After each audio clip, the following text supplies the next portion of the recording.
Everyone, welcome back to my channel. Welcome করতে করাতে আমি মহুয়া আমার আরেকটি নতুন ব্লগে সকল বন্ধুদের জানা ওয়েলকাম। কেমন আছো তোমরা সবাই? আশা করি যে যেখানে আছো সবাই সুস্থ আছো এবং ভালো আছো বলে নাথের কৃপা। তো আমরা বেশ ভালো আছি। তো চলো, আজকে একটা বিশেষ দিন। আজকে আমার বাড়িতে একটা গেস্ট আসবে, আর এই গেস্ট কিন্তু মাঝে মধ্যেই আসে। তো তার জন্য কিন্তু আমি ছোলার ডালটা বানিয়ে রাখছি। আর দেখছো আমার মুখে কিছু কিছু দাগ হচ্ছে, সেই জায়গায় আমি একটু ক্রিম লাগিয়েছি। এই ক্রিমটা খুব কিন্তু ভালো।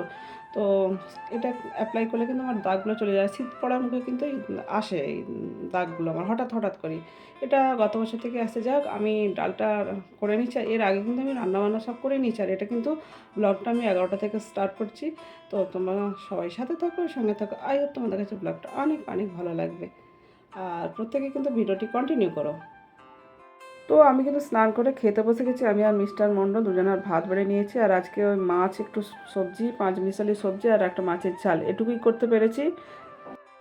তো আমি কিন্তু তারপরে না কাজে বসে গেছিলাম। আমার বাড়িতে বললাম না, বেশ কিছু কাজকর্ম আমার করতে হয়। বসে আমি কাজ টাজ করে এবার সন্ধে হয়ে গেছে, আমি সন্ধেবাতি দিয়ে দিয়েছি। দিয়ে এবার একটু ময়দা মেখে রেখেছি, আটা ময়দা মিশিয়ে আর কি পরোটা বানাচ্ছি।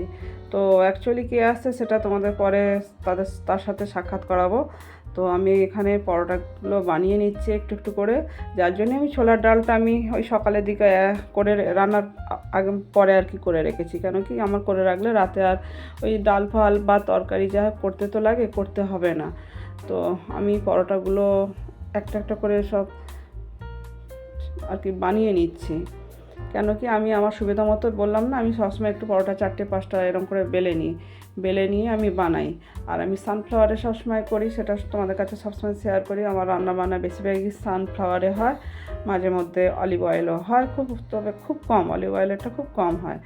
তো পরোটাগুলো করে নিই। কেন কি আমার খুব তাড়ার মধ্যে চলছে, আর আমি খুব ব্যস্তর মধ্যেই আছি অলরেডি। এখন খুব ব্যস্ততা চলছে, যার জন্য আমার ভিডিওর টাইমটাও 7টার সন্ধ্যে 7টার পরিবর্তে অনেক সময় 2টোই দিচ্ছি বেশ কিছুদিন ধরে। তো আমার একটু ব্যস্ততা একটু কমুক, তো আবার সেই সন্ধ্যে 7টায় আমি ব্লগ দেবো। তবে এবার দেখছো এই যে বেলে রেখেছিলাম, এইভাবে কিন্তু আমি পরোটা বানাই। আর একা হাতে সব করা তো, যার জন্যে এইভাবেই আমাকে করে নিতে হয়। আর মিস্টার মণ্ডল এই সময় এখনও বাড়ি আসেনি, নাহলে ও একটু ক্যামেরা সন্ধ্যের দিকে থাকলে বা রাত্রের দিকে চলে আসলে আমি বানাতে যাই যখন খাবার, বানিয়ে দেয়, মানে ভিডিওটা একটু শ্যুট করে দেয়, ক্যামেরা করে দেয়। কিন্তু আজকে যেহেতু ও এখনও আসেনি, তো যার জন্য আমি একাই সব করছি। তো এইভাবে পরোটাগুলো একটা একটা করে কিন্তু আমি বানিয়ে নিচ্ছি। তো আসলে কে আসছে বলো তো? যে আসছে সে আমার খুব প্রিয় এবং খুব আপনজন। তো যাই হোক, সেই আপনজনকে আমরা কিছু দিতে চাই, যদি আমি দিতে চাই কাউকে কিছু, তো তাহলে সেটা কিন্তু একটা সুন্দর সময় এবং সুন্দর মুহূর্ত। কারণ সব কিছু হারিয়ে গেলেও সেই সুন্দর সময়টুকু মনে থেকে যায় এবং সুন্দর মুহূর্তটুকু মনে থেকে যায় আমাদের উভয়ের কাছেই, যেটা তার কাছেও থাকবে এবং আমার কাছেও থাকবে। তাই যত্নের সহিত কিন্তু আমি খাবারগুলো বানাচ্ছি।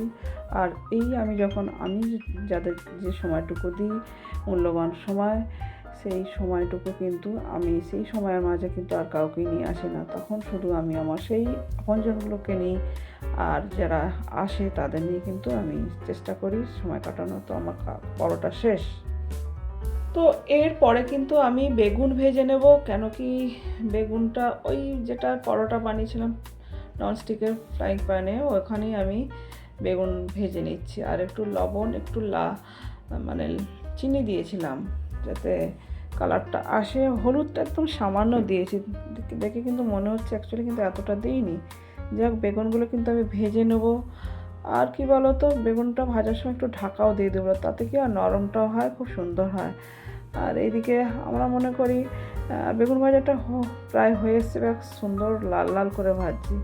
কর্তব্য কিন্তু সম্পর্কে অনেক সময় কিন্তু আমাদের বাঁচিয়ে রাখে। আর কর্তব্য সুন্দর করে মানুষের সাথে, সে আপনজন হতে পারে, বাইরের লোক হতে পারে, যে কেউ হতে পারে, আমরা যদি কর্তব্যের মধ্য দিয়ে কিন্তু আমরা সম্পর্ক খুব সুন্দরভাবে একে অপরের প্রতি বাঁচিয়ে রাখতে পারি। তো আবার বেগুনটা আমি কি করব, ঢাকা দিয়ে দিলাম, কেননা ঢাকা দিলে হয়ে যায়। আর দেখো খুব সুন্দর কিন্তু লাল লাল করে বেগুনটাও ভেজে নিয়েছি। তো গাইস, আমরা কিন্তু ডিনারের খাবারটা সার্ভ করে নিয়েছি। আর যে স্পেশাল গেস্টের কথা বলছিলাম, এবার তাকেই তোমাদের কাছে দেখিয়ে দেবো আবার কে এসছে। তো গাইস, বলছিলাম না স্পেশাল গেস্ট আসবে আমার বাড়িতে, তো এই সেই স্পেশাল গেস্ট। হাই। বছরের শেষে ছুটিতে আসলাম আর কি। একদম শেষে, বছরের শেষে হাতে গোনা 2 দিন ছুটি পেয়েছে, 3 দিনের মাথায় চলে যাবে। আর এসেছে আবার কী বলতো, রাত্রি 9:30 বেজে গেছে। যাই হোক, দূরের জার্নি করে এসছে, ও ক্লান্ত। আর এই যে মিস্টার মণ্ডলের সাথেও দেখা হয়নি, সব রাত্রে সব হাই করছে, বুঝতে পারছো? এই রাত্রে হাই দিই, তোমরা সন্তুষ্ট হও, কেন কি আমাদের পরিবার, আমাদের ফ্যামিলি এইভাবে লাইফস্টাইল আমাদের।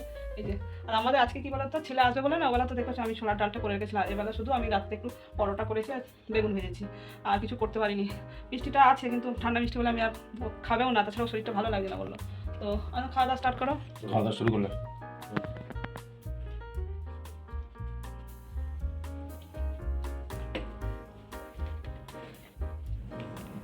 সরিয়ে নাও, সব কাছাকাছি নাও। ছোলার ডাল কেমন হয়েছে বলবে। ভালো হয়েছে। আর ও একটু ভেবেছিলাম লুচি করব, কিন্তু লুচিটা আবার বলছে মা ট্রেন জার্নি করে এসেছি, তারপরে প্রচুর অফিসে কাজের চাপ, আমি থাক তাহলে লুচি খেতে হবে না, পরোটাই খা।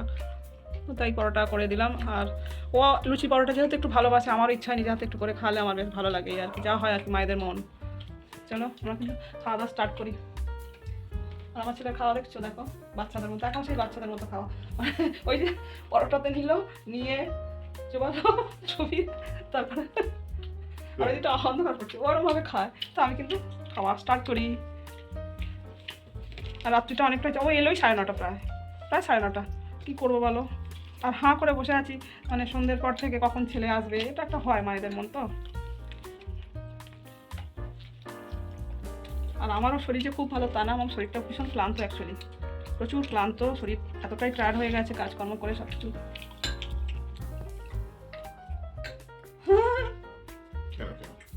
তো আমি খাওয়া স্টার্ট করি, ওরা খাওয়া স্টার্ট করে দিয়েছে, লাইটটা বেশি আসছে মনে হয়। আর আমাদের এখানে শীতটা মোটামুটি আজকে, সেইভাবে শীত কিন্তু ঠান্ডা নেই।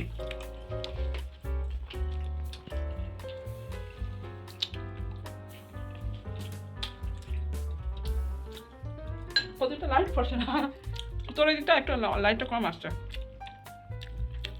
ছোলার ডালটা কেমন হয়েছে বল? ভালো হয়েছে। ভালো হয়েছে। ছোলার ডাল ভালো হয়েছে। আর আমি একটু ছোলার ডাল একটু ভালো করি সবসময় চেষ্টা করি যতটা ভালো। আর কষুনি ভিতরে সবসময়, যেহেতু আমার ছোলার ডালটা নিরামিষ, আর আমি একটু নিরামিষ খাবারে না, ডাল মটর পনির এইসবের ব্যাপারে আমি একটু কষুনি মেথি দিই, আর যার জন্য একটু টেস্টিটা ভালো হয়।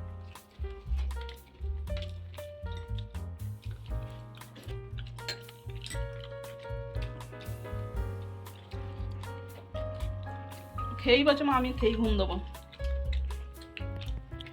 বুঝছো তো, ক্লান্ত চৌমুখ অনেক সামনে থেকে দেখছি আমার ছেলের মুখ চোখ কতটা ক্লান্ত হয়ে গেছে, ভীষণ ক্লান্ত গো। তো আমরা খাওয়া দাওয়া কমপ্লিট করি, পর আসছি শেষে। আমাদের কিন্তু খাওয়া দাওয়া কমপ্লিট, আজের মতো শেষ এখানে। আজের মতো শেষ এখানেই। তো খাওয়া দাওয়া কমপ্লিট হয়ে গেছে, দেখছো খাওয়া দাওয়ার সাথে সবার সারতে যাক। আর ভিডিওটা টানছি না, ভিডিওটা আজকের মতো এখানেই এন্ড করছি। আমার ভিডিও যদি তোমাদের কাছে ভালো লেগে থাকে তো প্লিজ একটা লাইক কমেন্ট শেয়ার করো। আর চ্যানেলে যেসব বন্ধুরা নতুন ভিডিও দেখছো প্লিজ চ্যানেলটিকে সাবস্ক্রাইব করে পাশে থাকা বেল বাটনটি অবশ্যই অল করো। আমি যখন নতুন ভিডিও নিয়ে আসবো সবার আগে আসবে তোমাদের কাছে নোটিফিকেশান। যে যেখানে আছো সবাই সুস্থ থেকো, ভালো থেকো, ভুলে না তো keeper, love you all, take care, tata.